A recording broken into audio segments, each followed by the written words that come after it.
Hi everyone, Darren Hunter here. Before we get into our podcast, just want to do a quick shout out for Inspection Manager. What an amazing inspection app platform that they have. And they're really excited at the moment with their tenant assisted routine inspections, where your tenants, in the convenience of their own time frame and in the convenience of their rental property, they can be getting you through the app inspections, their own inspection or their own photos that they've done. Now, this is going to help you, particularly if you're in lockdown. But what we've also found as businesses have come out of lockdown, they've found that perhaps they can do maybe one or even two of these inspections a year, aside from scheduling their normal routine inspections. The next step, really go and have a demo, have a look for yourself and make a decision where this could actually work for you too. So go to inspectionmanager.com, request a demo and check it out. Hi, it's Deniz, Yusuf, and I have got Michael Sanz. We are from Inspired Growth Training, and today we are on the PM Growth Expert Show. Michael, how you going, buddy? I'm good, and I'm so excited to be here as a co-panelist instead of a subject matter expert. Yeah, like you were one of the first people that we had on the PM Growth Expert Show. People can go back and have a listen to that, of course. I think you've done a couple for us, but now you're actually on this podcast. You're on all of our other podcast channels, but this is the first time, which is pretty cool. It's exciting. I feel valued. Thank you. Your self-worth has grown. But that's awesome. Mate, what a year that we've had so far. It's been a crazy year of travel already. And obviously we love to get around the world and learn from other experts everywhere that we go. And the topic that we're talking about today, it's something that hardly anyone does. Well, yeah, okay. So we're just going through a whole intense couple of years with COVID, people restructuring, going through their business, seeing what's working, what's not. We're getting a lot of feedback from agencies throughout Australia and the whole world, right? But America, UK, Australia, New Zealand, about owners selling down their investment properties. Yeah. And so we're seeing so many agencies losing a lot of managements at the moment. And then, we were just in the UK in December for a week or two at a real estate property management event there, and we're talking to property managers and sponsors and so on, and that was interesting, and we can go deeper in that. And then back in the UK, end of January, start of Feb, meeting up with real estate agencies in office there, seeing what problems that they're facing. We're in the Philippines last weekend, meeting with our team over there, helping them work through some of the issues that agencies are dealing with at the moment. We're speaking to people in New Zealand, all throughout Australia. And I think what we're going to discuss today should hit home with so many agencies out there. And it's something that we know that it is neglected by so many. It is. And people think they're doing it. It's something that we'll bring up in conversation, and we talk about and we ask them the question, and they go, yeah, we do that. And then when we dig deeper and we start to talk about, what are the things that you're asking when you're making these calls, etc., and they're actually not doing it. There are some that do it, but it's a rarity that they're actually doing it. And I suppose we should talk about what the secret is, so people have got a bit of an understanding. And this is actually, from my PM Lead Secrets book that you can anyone can go and have a look at, pmleadsecrets.com. It's secret number 5, and it's current client calls. And the thing is, and I do talk about this in my quote at the at the beginning of the chapter. I'm always getting BDMs, or we're always getting BDMs ringing us up. They, look, I'm just starting in the BDM industry, or it's property managers saying, I'm just, moving into that role, transitioning to a BDM as well. And the first thing I tell them to do is practice your scripts and dialogues on your current clients. Give them a call. You've already got permission to give these people a call. They're already raving fans of yours. That's why they've used you. So they're the best people to practice on. And it is neglected because, Michael, we teach people to work their backsides off to win the business, and then those clients are neglected because the BDM will go off and chase for more business. They are really forgotten about, you know.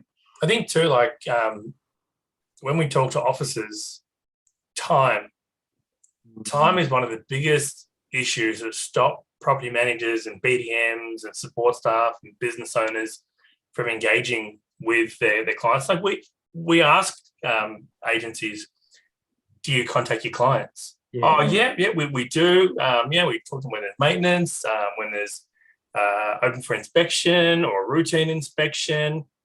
And they're setting a negative behavioural cycle where the only communication that an agency has with their landlord is when something has gone wrong, or a time that could be stressful for them. So tenants moving out, and they don't have that relationship. Now we're generalising. I'd probably say though, 95% of agencies neglect this. I like that wording. Are you setting a negative?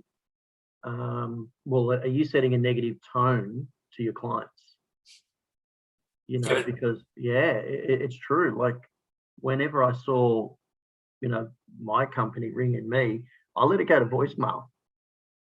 I'm going to listen to it because I've got to get my own mindset ready, because it's maintenance, arrears, tenants not, wanting to move out or whatever the case. You do know that. It's rare that you get a happy phone call with regards to something that's going on, or they ring in to check in on you. It is. So a lot of agencies are setting a negative tone. That's really cool. Yeah, but it's not cool. But my agency, one of the agencies that we have, is when they go, it's never been a good experience, right? And we are one communication away from changing, agencies. And I wonder if anyone's listening to this, if they do some research on where that property might be, and if they reach out to me and try and tell me how great they are, I'd be interested. And if it wasn't that we were real estate trainers, because we often talk about this, right? Take our positions out the door. I've got in investment properties as well. You've got investment properties. We're friends. We're walking down the street. You're talking about the bad experience that you're having because it's top of mind for you. I would normally just say, Michael, I'll get my property manager to give you a call. And straight away, you would potentially change business, right? That business is lost. Only that you're a real estate trainer, you're giving them that extra grace. You are giving them that extra grace and stuff. And I'm leaving the decision to you, because I know your position in your career as well. But maybe I'm a difficult, Dennis, though. Maybe I'm just a difficult landlord, and I expect certain things, like how I would run a business. But you're right, though. Everyone knows a real estate agent, right? Yeah. And we talk about the line of expectation. We talk about that, what is that relationship that you've got with your landlord throughout your relationship, throughout that entire tenancy. And we identify with so many officers that their only touch points are on those negative times. Yeah. And the BDM does all this work, and you do all this marketing to capture the lead, to do the appraisal, to get the listing.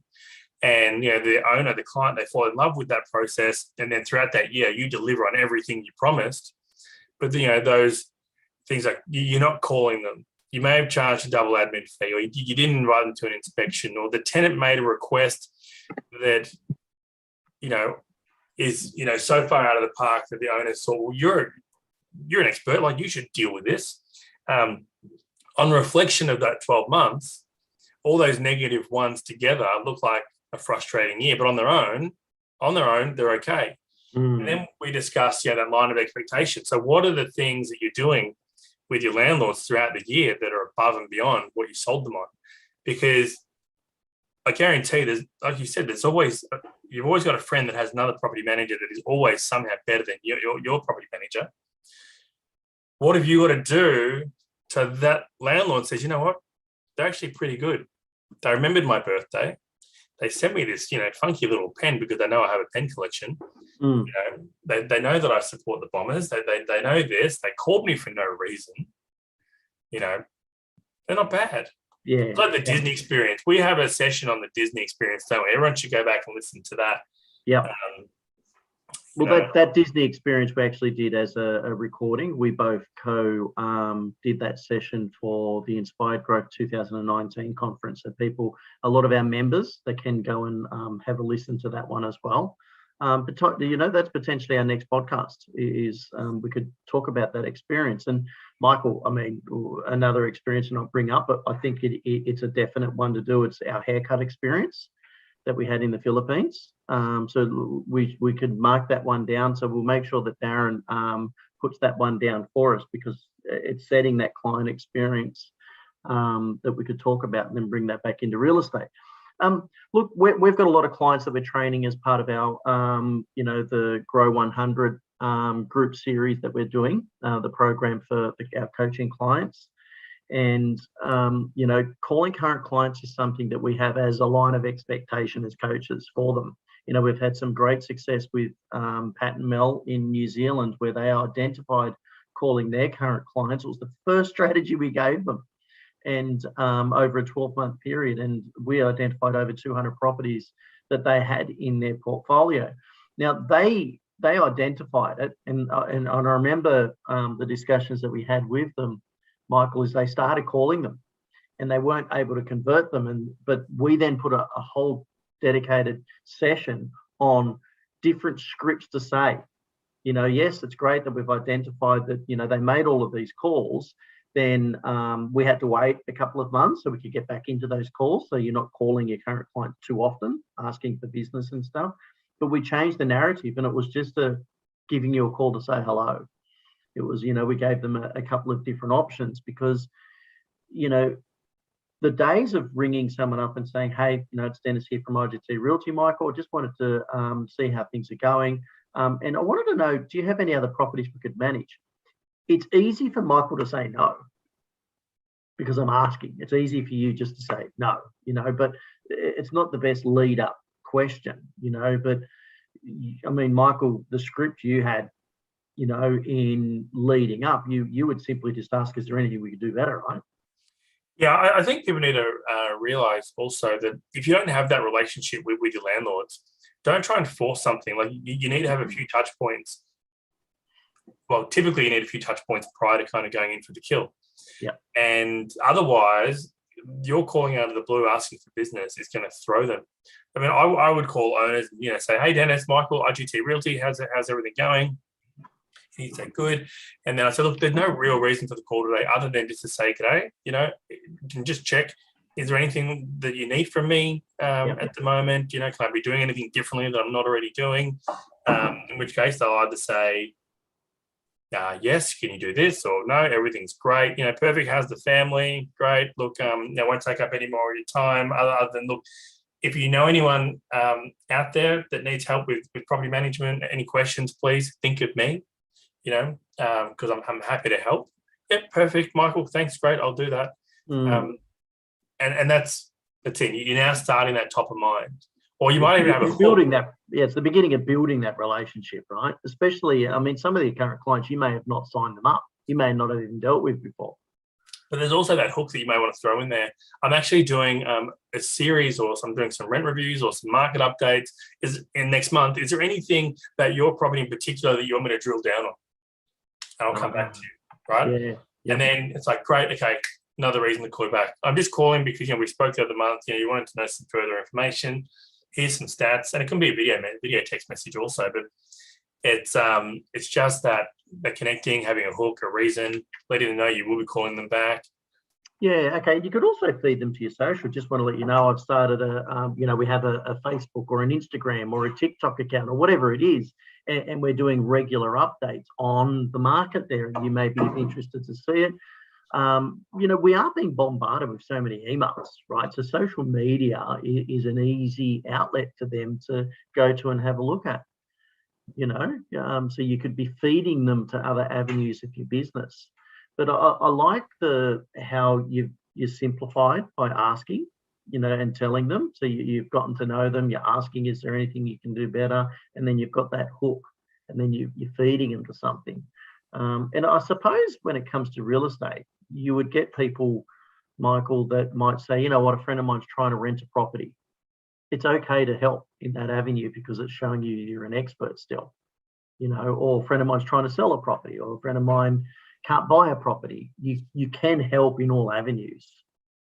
It's also that lead in though, right? So once they're on your social media, you start doing those questionnaires such as, have you thought about renting out your property in 2022? Have you thought about selling in 2022? Where you start to then engage. And I think the most important thing is for this strategy that we talk about, which is calling your clients. Yeah. It's not just making that one phone call and then that's it and saying, great, I've done that strategy. It didn't work for me. They didn't give me a property. It's connecting with them again. I mean, we're not going to mention clients' names, but there was a portfolio of about 400 and a client, they were able to find that there was almost 200 extra properties that they weren't managing under their nose. And then it's, okay, well, what's that strategy we're going to put in place now to roll that out? It's when your clients love you, they're a raving fan. They will go out of their way to help you because you're almost a celebrity. And it's like when you're doing social media in front of them and they start following your journey, they are hooked. They follow you where you eat. They follow you where you travel. They follow you on your inspections. They follow you when you find a property that's been destroyed, right? And they watch what you do to resolve it. You've got a raving fan. And it's just like when they're watching reality TV and, there are the humans on there and they're following and they have an attachment to them. Yeah. You want them to follow you and have an attachment with you, almost like there's a celebrity crush. So they're getting that emotional attachment, right? Which is something that they could remember a lot easier, which is really cool. Now, to add to that strategy, Michael, we also taught them that they got the list of names and we put it into the back end of Facebook and we set some ads up as well. So they continue to see that top of mind and stuff as well. A lot of people forget about that avenue of social media, and we could do a social media podcast on stuff like that as well. But it's about continued surrounding yourself with your current clients and turning them into raving fans. Really that continued support that you can have for them there. I guess once you've done the first call, you've introduced yourself, you've got that little hook at the end, you've got something where you have, your next phone call to them, it can be a lot more personal. You may have found out that they were going to a birthday party, or that someone was, having a baby, or the neighbours were moving, or whatever the case. So that gives you a different lead-in question, so for you to do. But what are some other examples? Like you spoke about calling current clients, but you rattled off the negatives of where people are calling. But what are some examples of reasons to call them? Like you said, you follow, Essendon, I follow Sydney Swans. So if you're a client, I could just send you a text message or a call or a video message and say, hey, Michael, good luck. Swans are playing you this weekend. It doesn't even have to be a phone call, but it turns that relationship into, another level, Yes, I mean, if it was Essendon Sydney playing and either side won, then I guess you got to be prepared to not speak to the person ever again. But no, I mean, yeah, jokes aside, you need to be human and relatable. Like for them to want to continue doing business with you, they need to know you, right? And there's so many property managers out there that fall into the role, and their only communication has really been, hey, Deniz, Michael at IGT Realty, letting you know I've taken over the portfolio from Darren. And, so I'm going to be your property manager. If you have any questions or anything at all, please make sure, let me know. I'll send you an email. And then after that, it's like you're falling into the cycle. But, you'd be saying, as that no reason, well, it's a reason call there, but calling your clients, hey, I've taken over the portfolio from Darren. I've had a look through everything on the history, on everything that's gone on at the property. I'm excited to manage it for you. Is there anything that you want to know about me, or is there anything that you want me to know specifically about managing your property? I know there are some notes here, but just want to update any of the information there. Perfect. I can see you live out of the area. How's it gone the last couple of years? It's been pretty difficult around here. And you've got a few touch points in that conversation. So for those people who have taken over a portfolio, right, and haven't been having communication with their owners, that's a perfect script, a lead-in script to use. Yeah, that's good. I like it. So when you're taking over a portfolio, but let's not forget about, like, if Darren was, moving into the BDM role and letting go of that portfolio, he could actually be calling all of the clients and saying this is his new position now because our company's growing, and that could lead into this is your script, happy to admit it. I kind of wish I knew this one earlier, where you're asking for them to help you get another business, right? Let's say you've got 100 owners. You've got 100 owners, and Michael, I've got to let you say this because it's all yours. And I remember when you said it, I was shaking my head thinking, why didn't I think of this one before? I'd be forever grateful. Yes. Yeah, I mean, it's definitely a top level strategy. And yeah, if Darren was moving into being the BDM, hey, Deniz, letting you know, I've actually now moved into the business development role that we have at the business because we are growing. And I actually have Charlotte, who's taken over my role, and she's going to give you a call in the next hour or two once she's found her feet and gone through the portfolio. We'll do an introduction there. So if I can help out with anything regarding your property, please make sure you reach out. But I do have one favour to ask. What's that, Michael? What's that? I'm glad you asked. During the next 12 months, I would be eternally grateful or forever grateful if you could think of me and refer or introduce me to one person over the next 12 months. So no pressure, but if the topic comes up, please think of me and I'll give them a call. I'll help them out. I'll do what I can, and I'll be an extension of the service that we're already offering you. And I would be forever grateful. So that you got 100 clients and you say that to every single person, I mean, it'd be awesome if 100 could refer one client to you, but that's 100 personal referrals to your business potentially in a 12-month period. And if they're not happy with you, find out why they're not happy with you and sort it out. Perfect. Yeah. There's so many opportunities to resolve bad issues. Yeah, well, you're better off, and that's the thing, and it's another thing, but I don't want to call in case it brings up issues, but you're better off calling them and finding out these issues before they go to Google, before they go to Facebook and write bad reviews, or before they leave, right? It's like when Darren's working on the profitability partnerships, right, which are just amazing, and you identify in that who those owners that are rock stars loving you and who may have some hesitation, and those that are not in a good place right now. It could be because the portfolio has changed property managers. There could be a few changes in that area. But identifying those on your book who are the good, the confused, and those that aren't raving fans, and then say, okay, well, this is the script I need to use to call these people. Yeah. But also, too, don't be scared of something that's not actually there. Don't be scared of something that's built in the head. Like we've had experiences where we thought that there were, we've all had people we thought were unhappy clients, and we call them, and they're raving fans. Yeah. Yes. You think they're not happy with you, but they are. Because, you're thinking, there was that one thing that was a problem, but you're forgetting that you've been over, not over delivering, but selling yourself and working with them for such a long time. They love you, and they realize that, yes, sometimes things go wrong and there's mistakes happen, but they're forgiving of it. And that's what we talk about, that line of expectations and the plus ones and negative ones. Yeah, it's interesting because we personally had this experience when we were in the UK just recently, for Teens by Design. And I remember you saying, Deniz, by the way, we're throwing ourselves under the bus walking into this office. And I'm going, okay, great.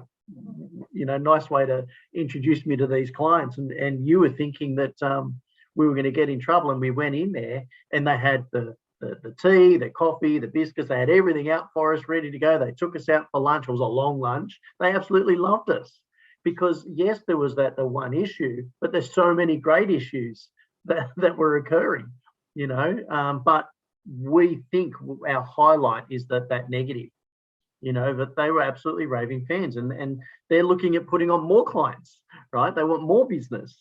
Yeah, it's because I guess property managers too, we kind of think that, that mistake, could be a costly mistake, or the service level wasn't great. But again, if you've got a good product and good service and you make mistakes, here and there, what are you doing to resolve it? And, what are the plus ones you're doing throughout the year to make those double statement fee that you've charged, just an accident, a pure accident and an accounting issue because, how it was loaded into the system.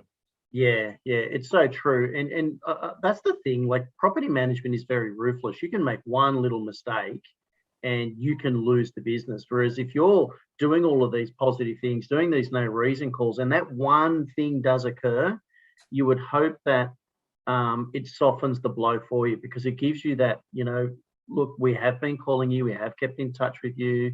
Remember this, and this that's happened over the last 12 months. And it's just giving them a reminder, because when a negative occurs, all of a sudden you forget about all that positivity. So then, we can talk about this forever, right? But I think everyone who's listening to this, can we give you all a task, right? Can we get you to just call 10 of your current clients, right? No reason calls. Use a script that we used earlier. Hey, Michael, IGT Realty, no reason for my call, just checking in, making sure everything is going okay with you. Is there anything that you need me to be doing differently that I'm not already doing? Perfect. And do a hook of, we're doing something in the next month or two. I'll reach back out to you and then let you know.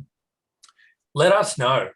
If you're in the IGT inner circle, go on and drop a post and tag Deniz and myself and let us know how you went. If you're not in the IGT inner circle, make sure you go onto Facebook, search for the IGT inner circle and answer the 3 questions letting us know you're in real estate. And if you're not in real estate, reach out to us anyway. And because you might be in another industry listening to these podcasts, because they do cross over to other industries, let us know how you've gone. Just reach out to Deniz and myself, and we'd be really keen to find out. Absolutely. I mean, it doesn't matter what the industry. It's really important to look after your current clients.